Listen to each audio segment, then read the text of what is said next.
So DADA, this is DADA.art, the platform, and this is where it all sort of started. Um, DADA is a online tool that allows artists to have visual conversations.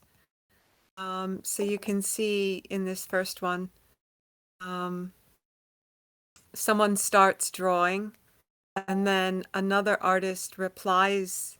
So this is one drawing, and then Lilo did, and then Angie, you can see, replied to that drawing.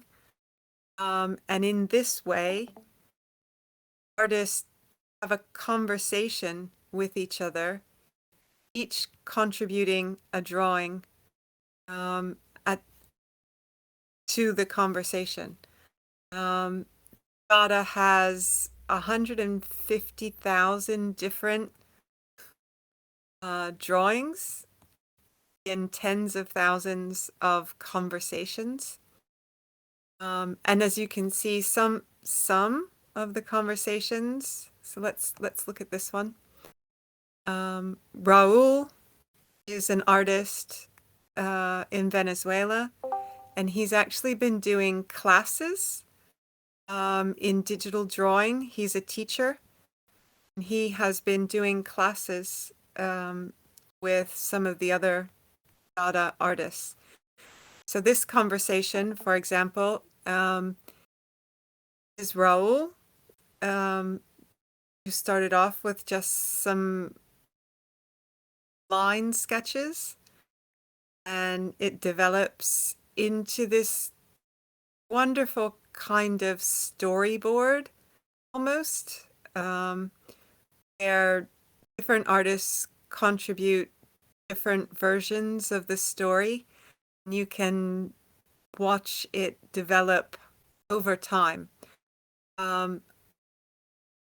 All drawings can be replied to, with the caveat that you need a certain number of dots to reply to some of the drawings. But apart from that, anyone can respond to any of the drawings on DADA. It really develops these beautiful interactions between artists. And sometimes two people respond to a drawing at the same time, in which case, so if we look here, two people actually responded to Bea's drawing, and you can see that there was a branch created. So there's this branch that's being displayed with this image here. If I click on this one, there is actually another response to that same drawing. And in this way, the conversations can branch out over time and space. Artists drawing on DADA are from all around the world, in Europe and the United States and South America. There's artists in China, Southeast Asia. And because DADA, the platform, has been in existence since 2015, many of these artists have been drawing in this way together for many, many years. What happens, or what we've seen happen, is that this kind of drawing together, the really seeing of one person's expression and the incorporating of that expression into your own expression develops really deep and meaningful connections between people who may never have met in person, may never meet in person, and yet they develop the relationships and a knowing of each other through art. For me, I think it really embodies the power that that there is in making art, and in making art in a truly collaborative form. There's no competition on DADA. Every drawing is equal. In terms of, it could trigger a response. Someone could want to respond. It just depends on when you come to the site, what mood you're in, what your background is, what you find personally meaningful. And there can really be something for everyone.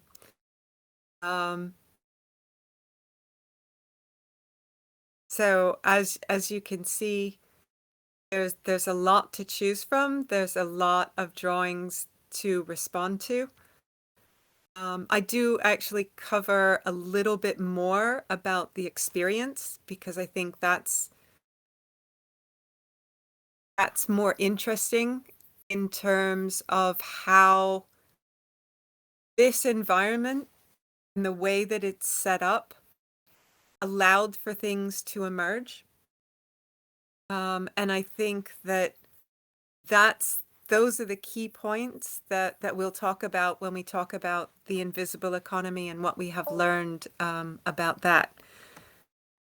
I would highly recommend all of you to go and create an account. It just takes an email address, sign up, and try doing some drawings, and experience this for yourself. It is definitely something that you need to experience to really understand the power of. So if anybody has questions, please do say so. Otherwise, I'm gonna stop sharing that and start on the presentation. Sparrow, I don't know if it's just me, but I can see like the live stream is flashy. Basically, it goes on and off. No. I don't know what we can do to fix this. You want to try like, yeah, closing and resharing? Oh, maybe it's just me then. No worries. It seems that it looks okay for others, so it's okay. If others can see it, then that's fine.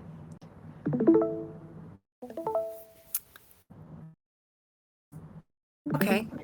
Yeah. Cool. Wrong button.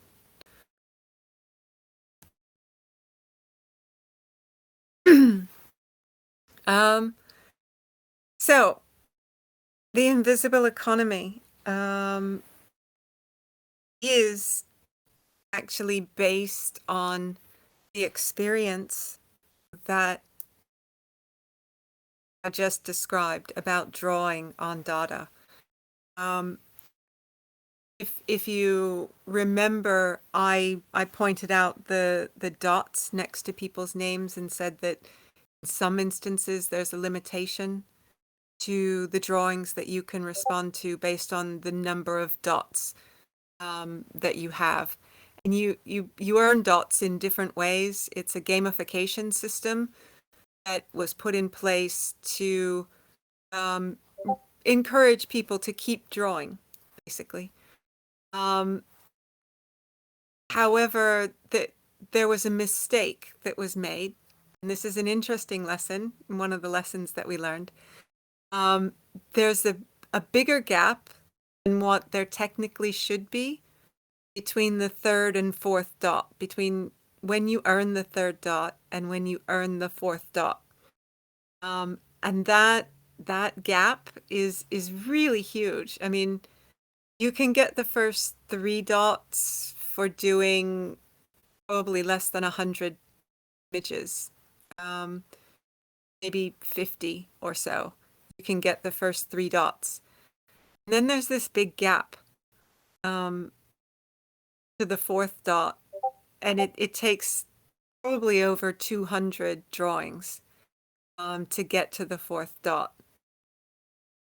And because of that accident, because of that mistake, what we found was that somewhere on that journey between the third dot and the fourth dot, people forgot about the dots, or the dots became not important anymore.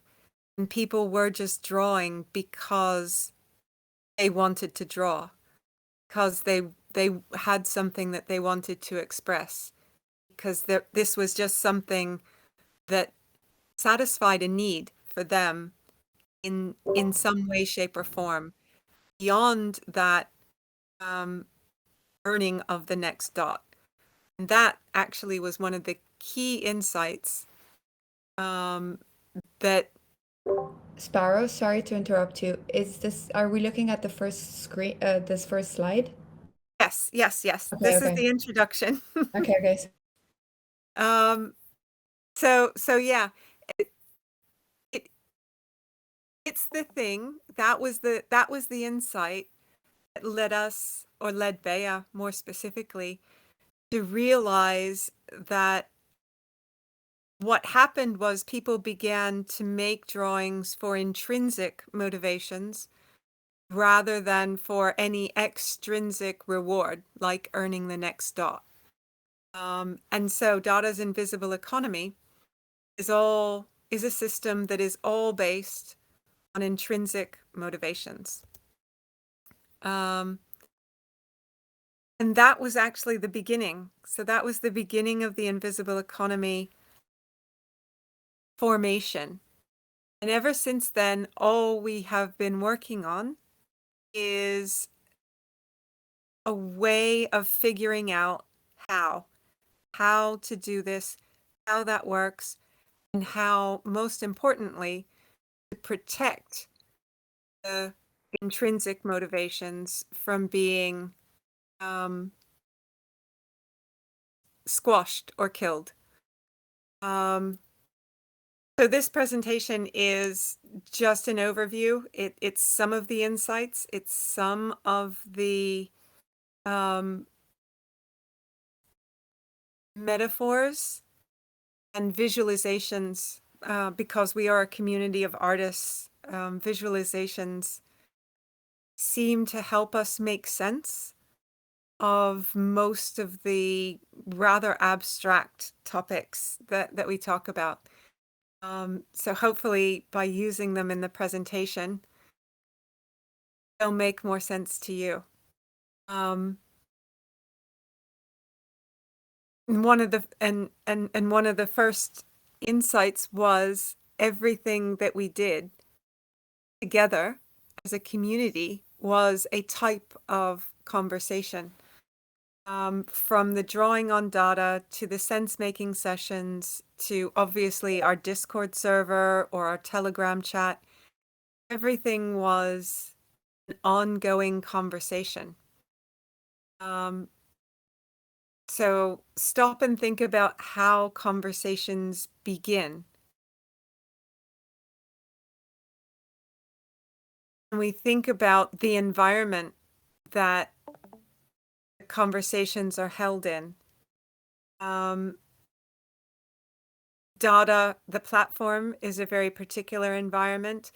What we found was, even on Telegram, when we had an invisible economy channel there, that the same kind of care that people would take in responding to a drawing on Dada is also given in that Telegram chat. And if anyone else has ever been on Telegram, you'll probably have experience of people shilling their art in every channel that they're a member of. And so you get this continuous stream of, here's my latest drop. In the Dada Invisible Economy chat, however, that just didn't happen. And that led us to realize that people behave differently in different environments, and that behavior is absolutely determined by the environment that the person is in. And once you realize the key role that environment plays, that then makes us think, how do we create the environment that gets us to where we want to be, produces the results we want to see? And it's that focusing on creating the environment that allows for things to emerge, types of things that build community, that build relationship, that build trust. How do you create that environment that allows those things to emerge? Because they're not things that you can make happen. You can't make people trust each other. You can't make people value each other. That has to happen on an individual peer-to-peer basis. You can certainly do things that make it more likely. You can also do things that make it less likely. Any kind of competition we found, or any kind of measuring of one person against another leads to less trust, less cooperation, and less creativity. There's another insight that we came across. So a little bit more about the conversations on DADA that I was showing you before. The invisible economy is just like a conversation on DADA in many, many ways. It needs a starter. When you first go and create your first drawing on DADA, you get a blank canvas. This is what you see. And so you just create something and put it out there.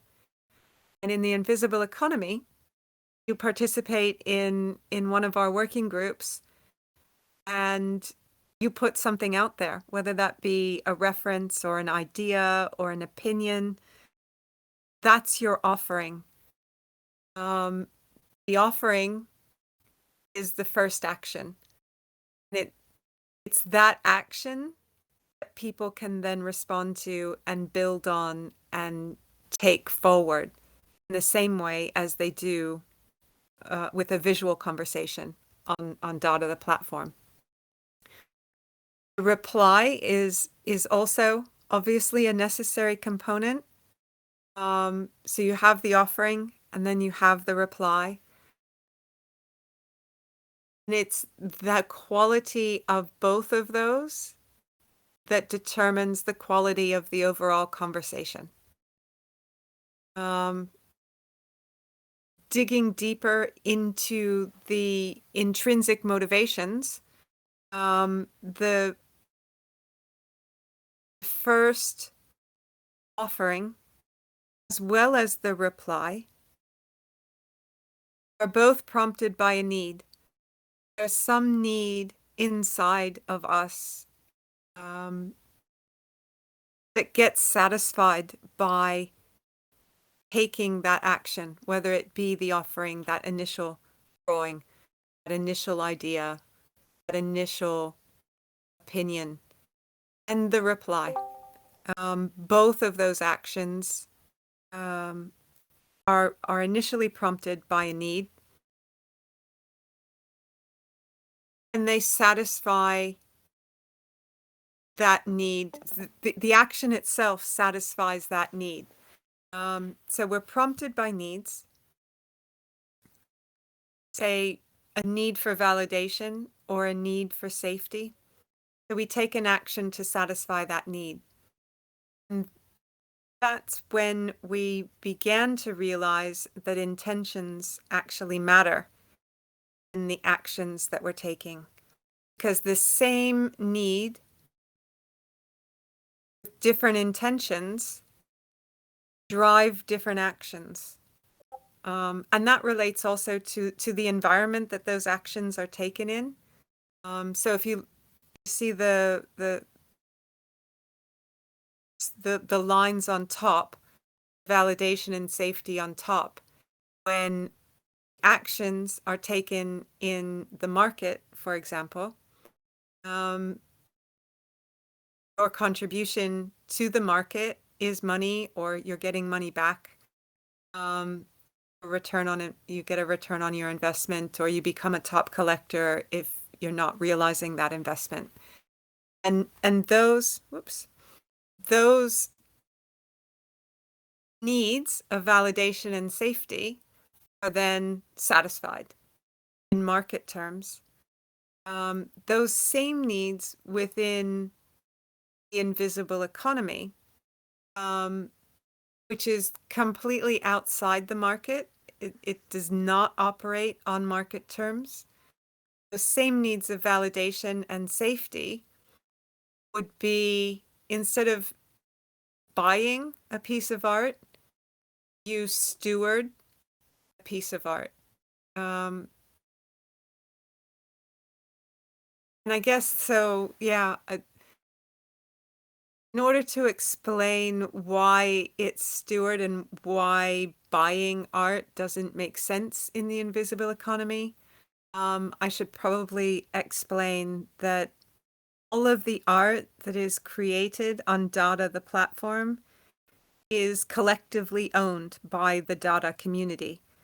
All of the conversations and the artworks that make up the conversations are a part of the commons that is collectively stewarded, owned and stewarded by the DADA as a whole, the whole community.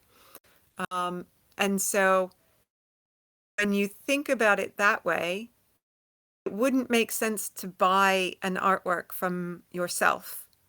So since you already own that artwork, because you're a member of the community and the community owns all the artworks, you could select a particular work of art, a particular drawing.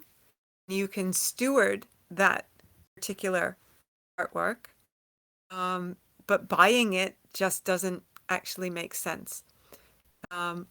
Why you might want to do that? Well, you might want to curate some similar artworks. Say, I want, the cats that are drawn on DADA.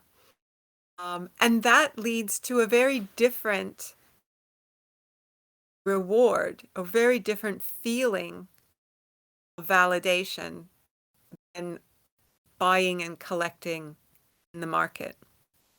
And the same goes for tokens. The environment changes the behavior and the outcomes. So the ground truth that we arrived at after much deliberation, and is lovely because it is just so simple, is that individual needs drive their actions, which are a gift, are freely given to the community. Those actions are contributions that then become an asset, that become a part of all that the community stewards. And that action, just by doing it, is its own reward. So by taking that action, you satisfy your intrinsic need. So taking the action is the reward in and of itself. All of this we found needed several paradigm shifts to really separate the market from the art, and that's really this middle hill that you see here is the invisible economy separating art from the market. And the insight here was what you optimize for determines the environment that you create. So crypto art is market-based. It is very obviously optimized for money. And when I say optimized, it means that the system itself, that the structures that are there will only produce the result of what are optimized to produce. You cannot have any other outcomes. So Hill 1 is optimized for money. People are incentivized solely or predominantly by money. Competition is seen as the natural state of things, and it's inevitable. You will have some winners, and you will obviously have some losers. And people in the Hill 1 system, the Hill 1 mindset, because it's not, that system will only ever have winners and losers. The mindset is that that is just the way things are and that it's inevitable. Everything becomes a commodity, and you have that one-dimensional optimization for price, and that everything is reduced to that. Someone's hours, someone's life, someone's art, everything gets reduced to price. And that the competition of markets, the competition in markets, and the star systems that they produce always, always, always lead to inequality and hostility, because they break down trust. So in Hill 2, in the invisible economy, as has been operating for the last 18 months, we chose to optimize for protection, and specifically for protection against the market and the inequality and the hostility and the competition, and all of those things that Hill 1 represented. We tried to protect both artists and their artworks from that mindset, and the effects of that mindset. So in Hill 2, we recognize that behaviors are determined by the environments that we're in. We chose to focus on how to form environments, pro-social value, building trust, building relationships. We chose to protect very strongly intrinsic motivations, because 25 years or more of research demonstrates that as soon as you start introducing extrinsic rewards, you kill intrinsic motivation.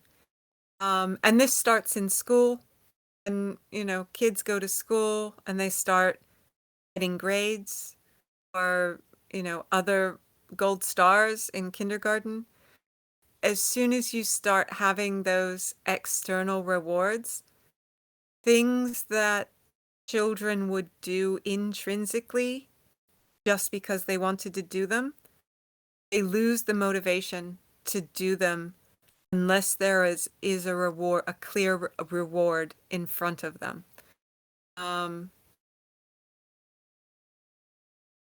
then lastly, and we'll go into this in more detail, you have a complex value representation. It involves many factors. They're all there to optimize, to protect creativity. And that we'll talk a bit more about those on the next few slides. But I did want to just make a note that when you're on top of the crypto art hill here, You can think that you're on top of the world. If you look far enough, you can see that there is another hill, at least one. But it's the only other one that you can see. And so in the invisible economy, when we got to what we believe was the top of this hill, optimizing for protection, we were still looking, and it was then that we noticed that we could see that there was actually another hill. And we're not quite sure what that hill is going to be yet. We don't know what the optimization is in that hill yet. We know that we know that our journey hasn't ended. We're not there yet. There is still work to do. There's still more that we can do. There is still a higher mountain to climb, which I think is quite interesting. To think about what other things we could potentially optimize for. I should probably also take a break and see if Lenara wants to add anything, because I've been talking for ages now. I was looking at the comment here in the chat, right? And it was about from a personal perspective. So a person to be thoughtful and aware, enough to love intrinsic motivations. And there is like a personal aspect, but also I think this really great thing is the, doing something together, this collective aspect that, that is about collaboration. So the focus also in the environment that Sparrow mentioned, right, is not about just you as an individual, you should be thoughtful, aware, loving all these things as a person, but as actually like a community, like a group of persons doing things together, creating this protection, right? So why is it optimized for protection? Is because we recognize that if you incentivize, all these extrinsic motivations, you are actually eroding, killing the intrinsic part. It's kind of like a zero sum game, like, it's one is winning, the other is losing. So yeah, that's the reason for the protection. And also, as Sparrow said, we don't know what is in this new hill, but hopefully, we can find a place where actually the environment itself, is about those values and the intrinsic values. You might not even, have to have all those shields or protections or things like that. I mean, we don't know yet. But I think it's an important point to emphasize this, doing things together and collectively, and not just as your personal burden or task or practice, which of course, I'm not shouldn't do this personally. It's beautiful to do it, but it becomes much more powerful if you do have a community and a group and you're doing this together with others. Yes, for sure. So yeah, let's get into that complex value representation. Because I think this actually dives a bit deeper into the intrinsic motivations and some of those needs that can be fulfilled by taking the actions. And we came up, Bea and Judy came up with this visualization of the different types of needs. So we all have material needs and needs for validation and autonomy and self-expression, greater good, creative collaboration, interdependence, and we all have a need for the commons. And we've used this as a guide for individuals as well as the community to see how we're doing, to see which ones of these are being filled with the actions that we're taking, and which ones are currently in need of attention. And what we're currently working on and hoping to provide is to actually have this as an NFT, or to have this as a way for people to see visually what their contributions are achieving for both themselves and for DADA, the community. So as I said before, it was important for us that we weren't comparing people and putting people into competition when they were taking action or making contributions to the community. So we did those also as visual representations. And it's interesting because each one of these symbols here actually means a specific type of activity or a feeling.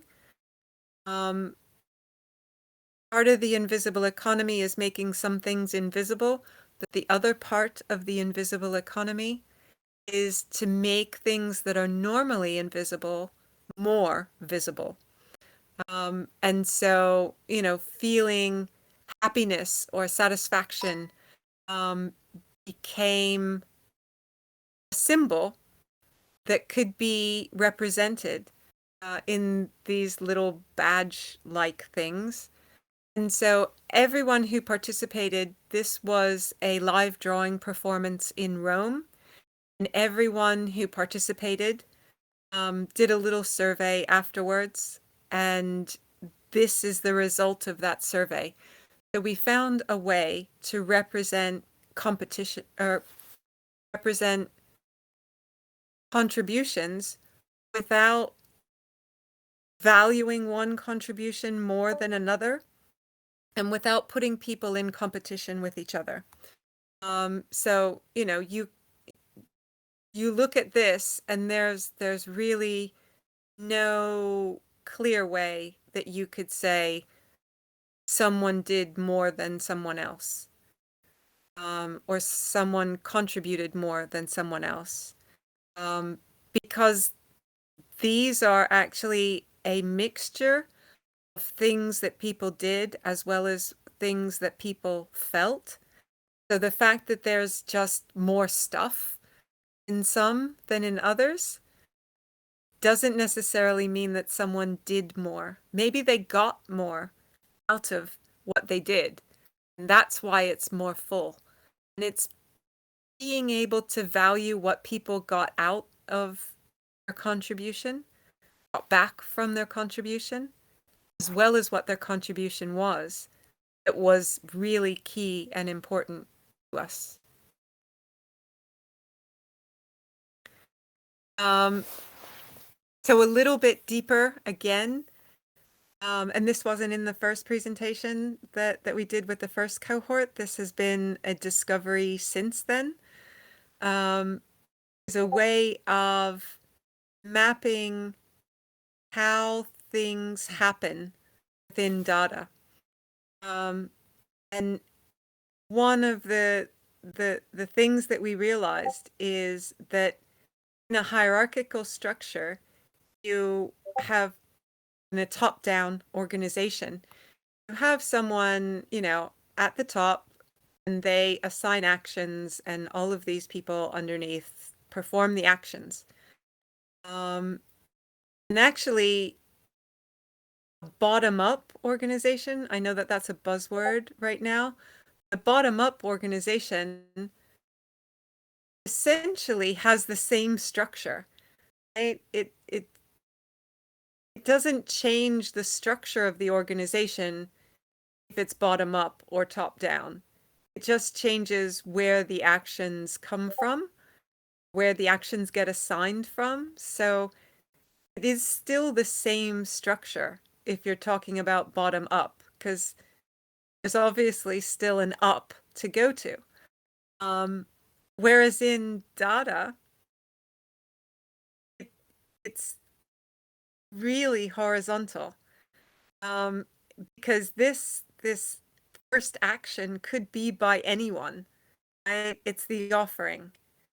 And then what we found was there's lots of replies, there's lots of additions, there can be lots of incremental tweaks to that initial offering until finally something happens and we actually have an outcome. And all of these contributions are necessary to get to that outcome. And sometimes they're all happening at the same time. Sometimes they start and nothing happens for months or weeks or even years. And then all of a sudden someone realizes, oh, that was discussed, 3 months ago. Let's go back and see. And it's just the thing that we need. And we can pick up that offering. We can pick up that thread, do all of the things that need to be done to achieve the outcome. So this is a very asynchronous process. And it also really showed us that the outcomes, the actual contributions, the actual things that people can see require a lot more than just that one visible thing that mostly gets accounted for in contribution systems. So maybe, we needed to rethink how or even why we were measuring contributions. Because when you measure contributions, people tend to think about just measuring outcomes. And what we wanted to do was to be able to account for the outcome, but all of the deliberations, all of the incremental little ideas that built upon that first offering, as well as account for that first offering. And it makes you rethink the way value accounting is really done. And then most recently, we did an NFT residency where Nicole was also. And we really focused on these contribution metrics. And one of the things that we did, and these lovely, lovely visualizations are done by a Dada artist named Isa Kost. And we were trying to show a clear way that people could see the difference between the current system, which has these pipelines, and the pipelines, the whole system, if you look at the pipes, the whole system is set up to funnel value in and around to a very small set of what tends to be investors and founders in projects. And it's really interesting because that is the current system that we're in. And that is how it is designed. It's set up that way. It's on purpose.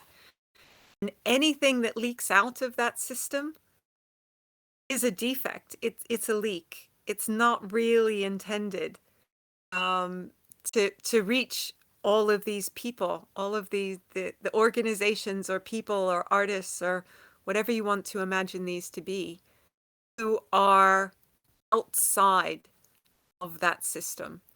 And conversely, it also prevents, because these walls of the pipe are impermeable, it also prevents the people on the outside from actually contributing value back in. it just is, the system is not set up to allow that to easily happen. In contrast, we visualized the invisible economy as a very different kind of system.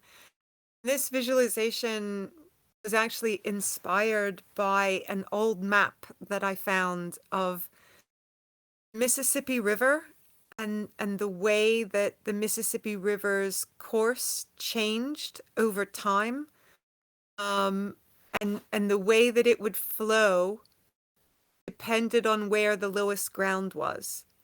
So if you think about the lowest ground as being where the most need is, it became almost a exact match to what we're envisioning the invisible economy as. The invisible economy will flow resources through the lowest ground, so to where the most need is.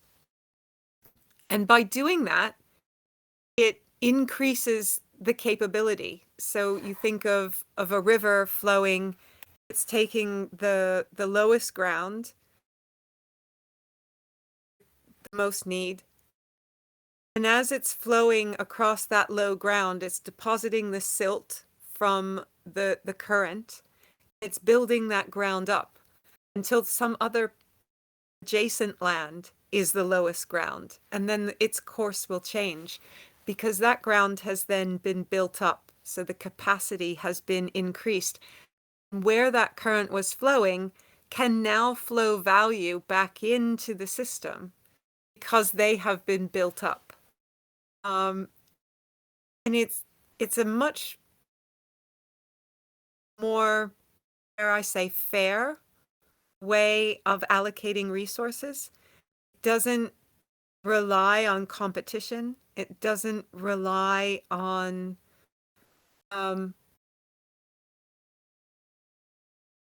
top-down decision making. It's not about who's better or worse. It is just about keeping the value that we're all generating flowing to where it is most needed so that others can contribute and in turn flow value back into the system, thus increasing the whole community's resources, the whole community's wealth. And that's wealth not just in monetary terms, but wealth in all areas. And then I think this is one of the last visualizations that we did at the NFT residency. And it was just another way of visualizing the difference between the environments. Now, oh, Lenara, can you hold on? There's someone at my door. Okay. Sorry. Should I explain a bit about this graphic, or just while you pick it up? I guess? Yeah. Start. It'll only be 2 minutes, I hope. Okay. So yeah, I think this visualization is really interesting because it shows, the isolated flowers, right? And they got this. Is kind of represents a little bit what happened with the artists who received this windfall during this unexpected sale that happened at the Crypto Weirdos in this old contract that DADA launched in 2017. And it's also what happens, we see in the crypto arts world, that some artists will start to sell, and that will allow them to flourish. But then the empty phases around would be, other artists that are probably, just as great in their own ways, but are not receiving the windfalls of the market system, so the flowers are not blooming there. And also it's this focus on kind of like, individual success stories and stuff, don't allow for what we see in nature, right? When the plants get nourishment, it's actually not just this one nutrient that came. Is a whole like microbial fungal network that happens underground, and that actually creates a much more nourishing environments. So in that case, it's almost like in the visualization on the right, instead of having individual flowers, we have like one kind of organism, that then is branches and is flourish interconnected to all this thing. And it's kind of interesting how we found all these beautiful analogies from nature, right, to use, and that made so much more sense when we're talking about complex systems of people or even plants. Like it's much rich and more complex than what you would think if you create some kind of very simple diagram and try to use that to explain. You end up missing a lot of very important things in that case. So that's, I guess, one of the reasons that we are using all these analogies from nature. Yeah. One of the other things I found really interesting in doing this, was there were some things that weren't obvious before, then became obvious by looking at the visualization. So, when the plant on the right actually does flower and sets seed, because what we're doing is enriching the soil that it's growing in, those seeds, when they fall, can actually sprout and become their own plants, right? Whereas by contrast, the plants in pots, even if they did set seed, that seed would fall and not be able to sprout on its own.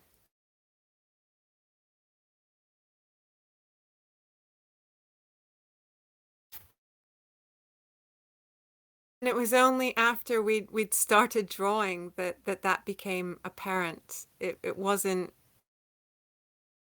something we were consciously thinking about, but that's, I think, part of the power of doing visualizations is you see things that you didn't see before. You can make more insights from them. Yeah, I think that that's really interesting because it ties up to the very beginning of Dada, that why it was created, because this need was felt of people to express themselves visually, right? So that's kind of the core need that started Dada. And the fact that this need is really important and valid is also part of why and how it flourished and kept attracting people and maintaining these people all this time, right? And now that we are going deep into all this journey into the invisible economy, it shows up that it's incredibly valuable to keep talking visually. And very often we have the sessions, and then someone goes and kind of draws something after that. It's not like even like a task. It's just something that is just a natural way response, because that's what all the artists have been doing all this time. And then we witness very, very often this, that when the drawing is made, that makes, like contains and makes visible and shows to us other further insights that only show in the drawing and not in the, the words, so to speak. Mm. It also shows that approaching ideas and problems from different in different ways. So verbally, analytically, creatively, artistically, every way that you can approach a problem, you will likely learn different things. And so the more ways that you can do that, the more likely you are to have better or more insights. It has actually been a really fulfilling and satisfying process. And I said in the beginning, the invisible economy has effectively been operating for the last 18 months because through all of the sense-making sessions that we've had for the last year and a half, everyone has done so intrinsically motivated. All contributions have been intrinsically motivated. And just the act of participating is its own reward. I really miss and feel the lack of community, the lack of support, the lack of interaction when I miss one of the sessions. Yeah, they're very nourishing, right?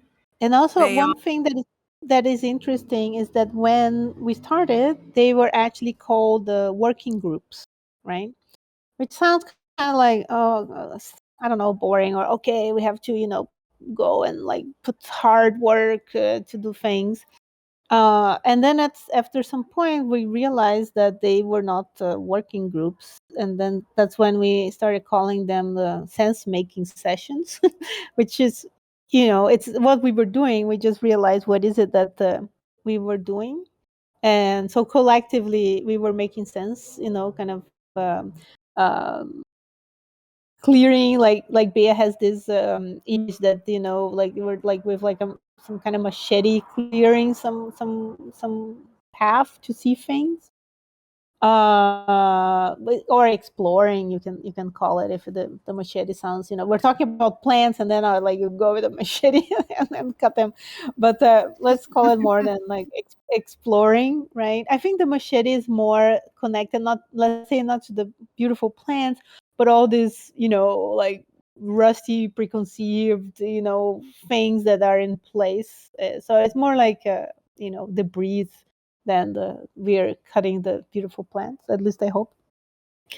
But yeah, so a lot of things made sense as we were doing these things, and then we came up with this renaming of things to express better the actions that we identified ourselves as doing. And I think Sparrow, right, says that uh it really like gives her energy to do other work, right? And also, like, recently I read this quote that I don't know if it's um a real quote, or sometimes these are invented, but it makes a lot of sense, that is from the Dalai Lama, which is actually someone that is, a lot of things is attributed, and he never spoke that. But this one is how on a normal day he would meditate for 1 hour, but if he has a really busy, full day ahead, he would then meditate for 2 hours.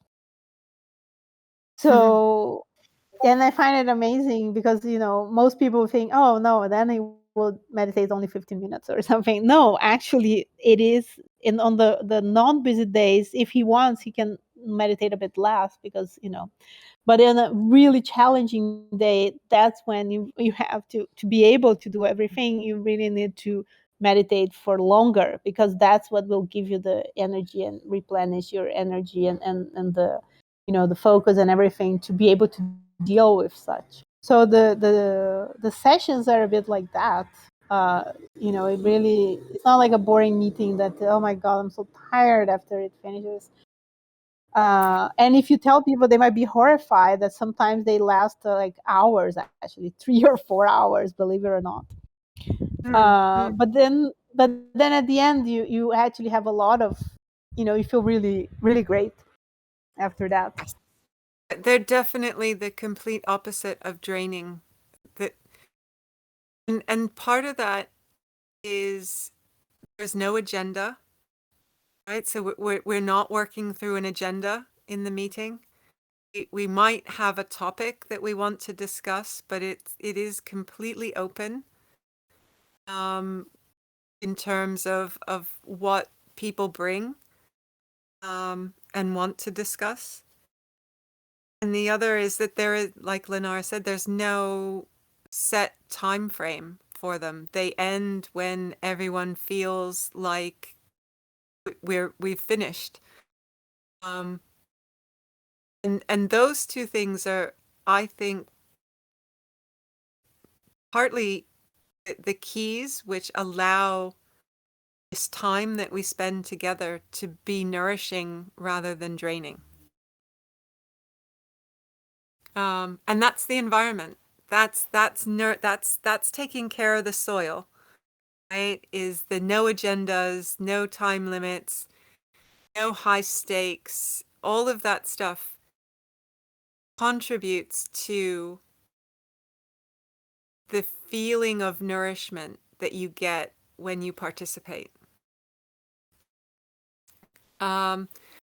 So, and lastly, and then we have about 15, 20 minutes for questions and further conversation. Naming the ongoing conversations that we need to be in. What is that third hill going to look like? It may not be us as a group that figures that out. It might be another group within DADA that figures out what that third hill will look like.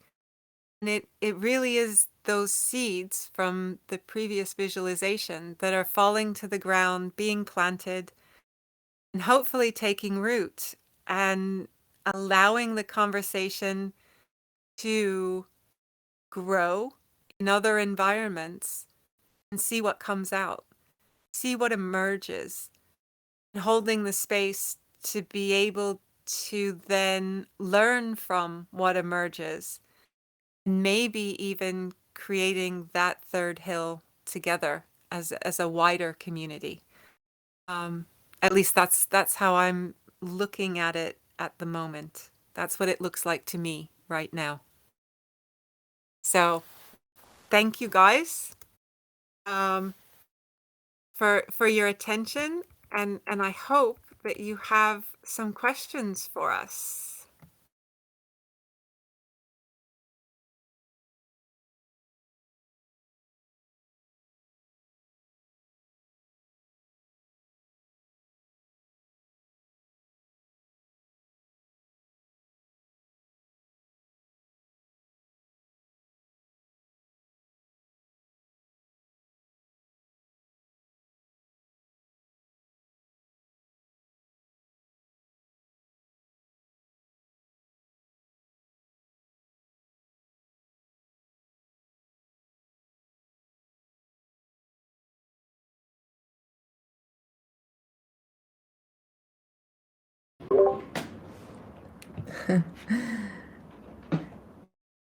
Is it stunned silence or I don't know.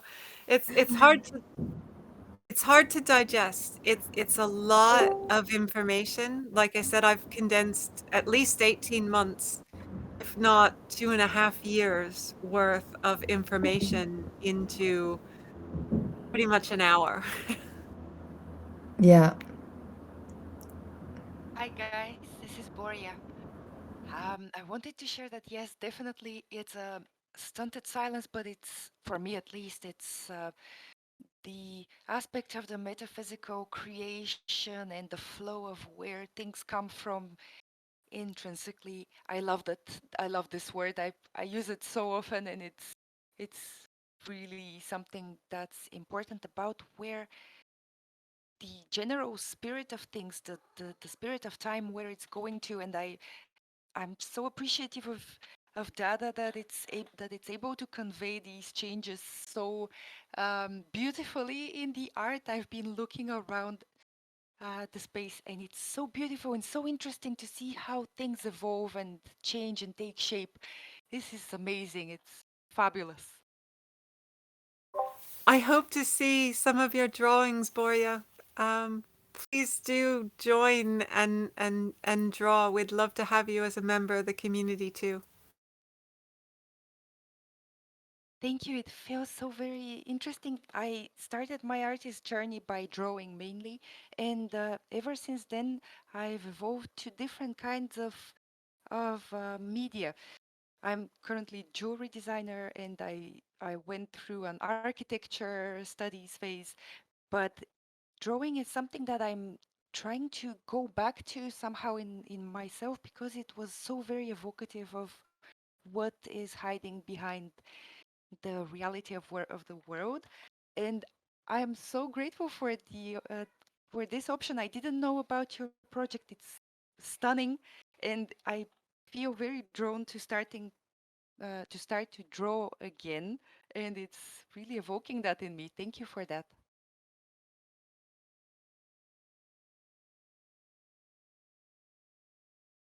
So I think that one of the things that we realized is that when you draw, just like you said, absolutely true. There is something that gets conveyed um, about you and your inner state of being when you draw, and you can see that in the drawings that are there on the platform. And I think that in some of the best conversations, in some of the most touching and moving conversations, it's that that comes through that really people can connect with. Um, so yeah, for sure, I think there's something magical about hand drawing.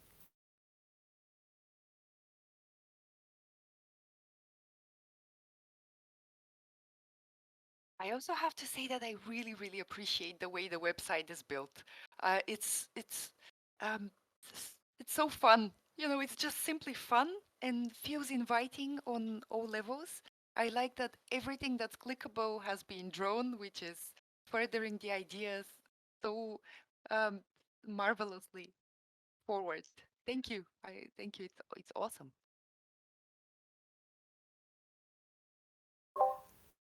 Give us feedback after you've tried the drawing tool that's on there. It's notoriously basic and is sometimes glitchy.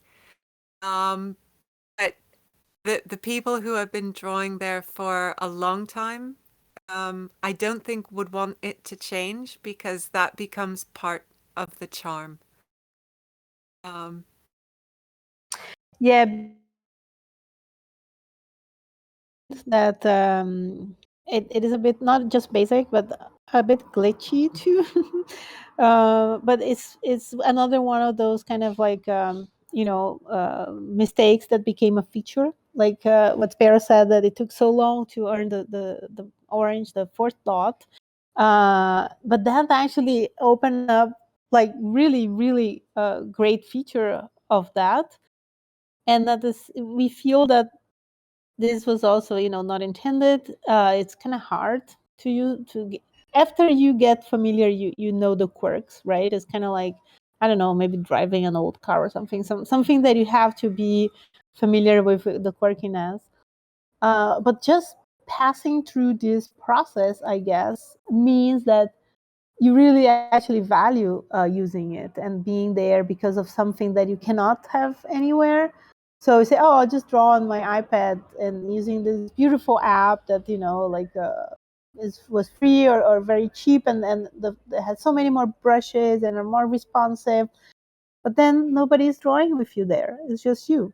So it is worth it to go to this kind of initiation, self initiation into the awkward drawing tools of DADA, because the reward of having someone reply to you is really priceless, and being able to join a conversation with other artists is really unique, and not something that you can find by drawing in your iPad.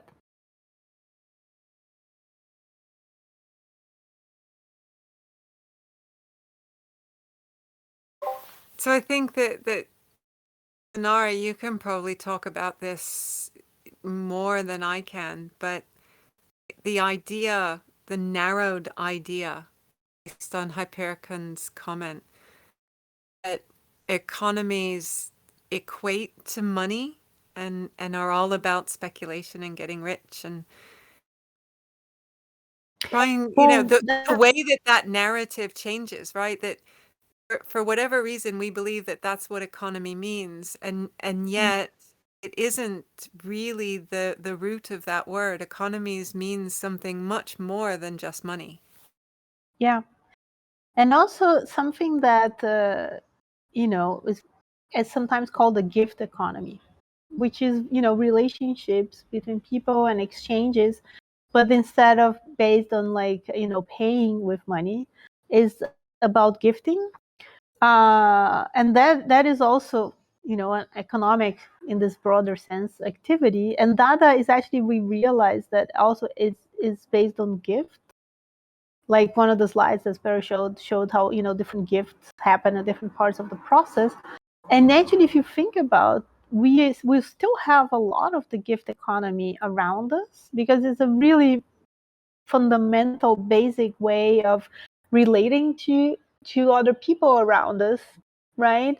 But we just kind of try to hide this and say, oh, this is not the economy, this is not economy, right? Or even this is like anti-economy if you think about gift. But on a broader sense of exchange and relating to other people and of the household, right, that is in the root for the word economy, gift is really present. And actually in the beginning there is only gift, because when you're born, you just receive things, like and for a long time you just receive gifts when in your first years of months of life.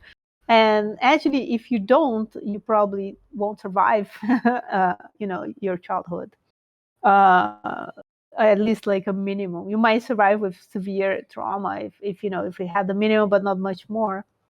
So and care and all these things that we are told that are outside of the realm of economics. No, actually they're very much part of it. We just have a very restricted and narrow way of what we call the economy. And basically, like you're saying, oh, it's just about getting rich, but or profit trumps everything. But that's really narrow, and it's great really to have this opportunity to widen our perspective of what actually is economy in a broader sense.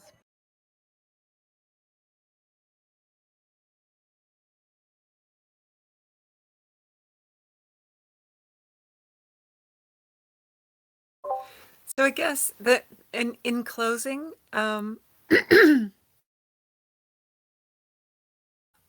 we recognize that this sort of goes completely against the narrative that is accepted in NFTs and crypto art. We are conscious of wanting to not have the same outcomes as the current crypto art ecosystem, where you have less than 1% of all of the artists making millions, and the rest making probably not enough to live on. We want to create an alternative. Know that we're not going to replace that system. We don't want to destroy that system. It will exist. There are enough people that believe in it and think that that is the way to do things, that it will remain. What we want to try to do is provide an alternative to the people who are not comfortable in that system. That system doesn't work for, and who do want something different, who are searching for an alternative. That's the goal of the invisible economy, to actually provide a real alternative. And I also want to say that, well, two things. One, that it really draws in like people who felt that this was sorely lacking, right? And wanted to contribute, you know, the with their time and their gifts, you know, the things that they are good at doing, to something that they felt, you know, was like a need, a collective need. So it attracts, you know, lots of people that have joined us in this journey, and we welcome people to join. And also it has like already kind of like in small ways like inspired actions in the traditional crypto art scenes. So for example, recently there was one collector who decided to sell like this really valuable artwork that was in his collection, for over $1 million, like dollars, a couple of $1 million or something like that. And what he did is, part of the money, like the majority actually of that money, he distributed from this one super famous artist that is now fetching millions. He distributed in equal parts to all the artists that were part of his collection. And he said that he definitely was inspired by the invisible economy. And we know that like gifts create a feeling of, you know, generosity or reciprocation, and some of these artists really were really grateful because that actually meant a lot for their moment in life. Like they could really use it for something important and concrete, like a need in their lives. But some of them said, no, I'm actually in a place now that I'm fine, but I'm going to give this forward. So they named things where they wanted the gift to be gifted forward, right? And even goes kind of full circle. Like one of the artists that he received was Judy from DADA, and she decided to use that gift to pay for the expenses for the other artist to go to the New York for the Dreamverse exhibition, where the, you know, DADA Crypts and Weirdos collection was going to be featured, and do a live drawing performance there, right? So I think is you know, kind of like a little seed that is starting to sprout in different forms of whatever people feel like they want to be part of it. You know, they feel attracted to this, and that's really cool.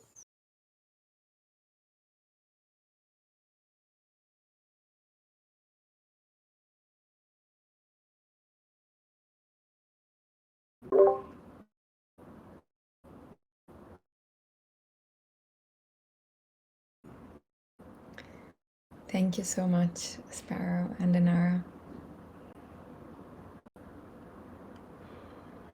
I have posted the links, so yeah, I hope to see some of you in drawing in the DADA community. Yes, for sure. It is always a pleasure, Nicole. It's a lovely thing that you're doing here. And I Thanks hope so much to, for inviting us. Yeah. yeah. Of course, it's great since the last time so much more has happened. So, you know, it's interesting to see all of the developments of the invisible economy. I also did post the article that I read that Bea and Judy posted, you know, a year back in March. But it's a long article, but if you have time, it's great to read it actually.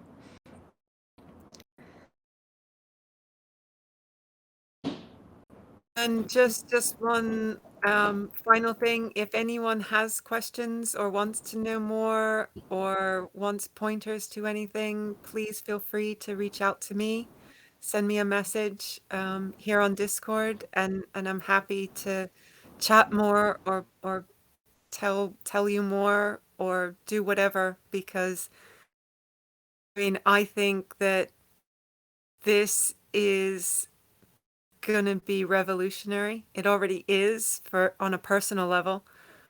But I think it can have such an impact for all of the people that the current system doesn't serve.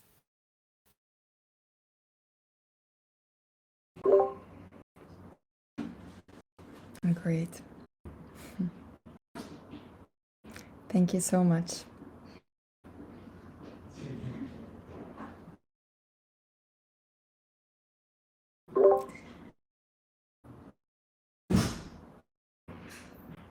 Super. Thanks a lot, everyone. It was a great class. Have a good rest of the day or evening. Thank you, Sparrow. Thank you, Lenara. Thank you. Thanks. Yeah, Bye-bye. thanks everyone. Thank you, Nicole, so much. Have a great weekend, everyone. Thank you. Bye.